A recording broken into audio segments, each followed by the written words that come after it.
সময় পড়ার জন্য একটা আমল দিয়ে যাই।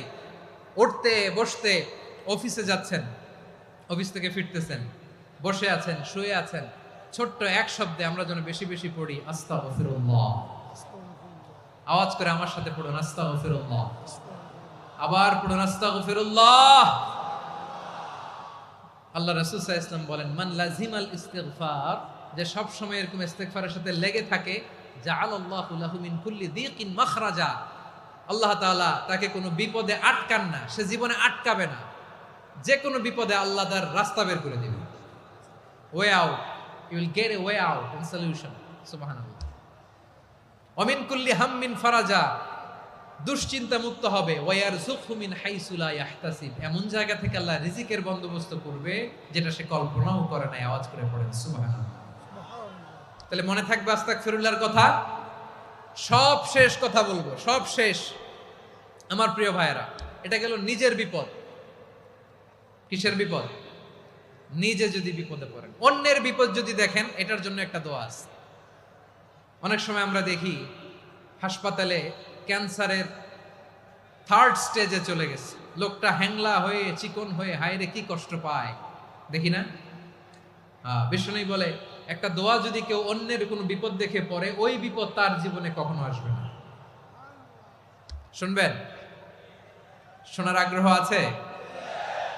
অনেক সময় হয় যে আমরা মহাসড়ক দিয়ে যখন চড়ি, দুর্ঘটনায়, আইরে আল্লাহ, দুর্ঘটনায় মানুষের মাথা একদিকে, দেহ আরেকদিকে, ব্লিডিং, এরকম হয় না? আল্লাহ তুমি হেফাজত করো। বিশ্বনবী বলেন, এই দুর্ঘটনা দেখে কেউ যদি এই দোয়াটা পড়ে, তার জীবনে সে কোনোদিন এরকম অ্যাক্সিডেন্টের সম্মুখীন হবে না। শুনবেন? বিশ্বনবী বলেন, অন্যের বিপদ দেখে কেউ যদি পড়ে, আলহামদুলিল্লাহিল্লাযী আফানি মিম্মা বতালাকা বিহি ওয়া ফাদ্দালানি আলা কাসীরিন মিম্মান খালাকা তাফদীলা, মানে প্রশংসা সে আল্লাহর, যে আল্লাহ তাআলা তোমাকে যেই জিনিস দিয়ে পরীক্ষা করেছে, আমাকে ওইটা থেকে বাঁচিয়ে দিয়েছে। তোমাকে আল্লাহ যেই বিপদে ফেলেছে, আমাকে ওই বিপদ থেকে তিনি মুক্ত রেখেছে, আর তার অনেক সৃষ্টির উপর আমাকে তিনি প্রাধান্য দিয়েছে। সুবহানাল্লাহ পড়েন।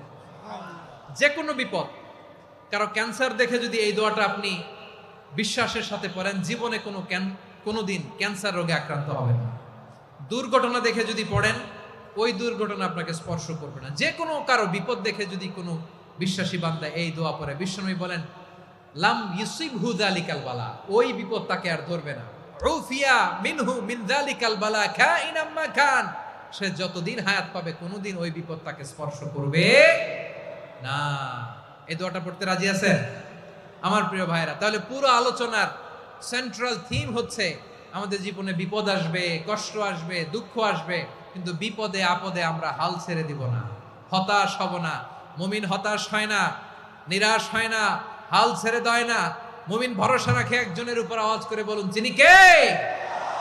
বিপদে পড়লে আমাদেরকে উদ্ধার করে কে? আবার আমাদেরকে যদি কোনো নেয়ামত আল্লাহ দিতে চান, ওইটা কেড়ে নেওয়ার ক্ষমতা কারো আছে? তাহলে আমরা কানেক্টিভিটি বাড়াবো কার সাথে?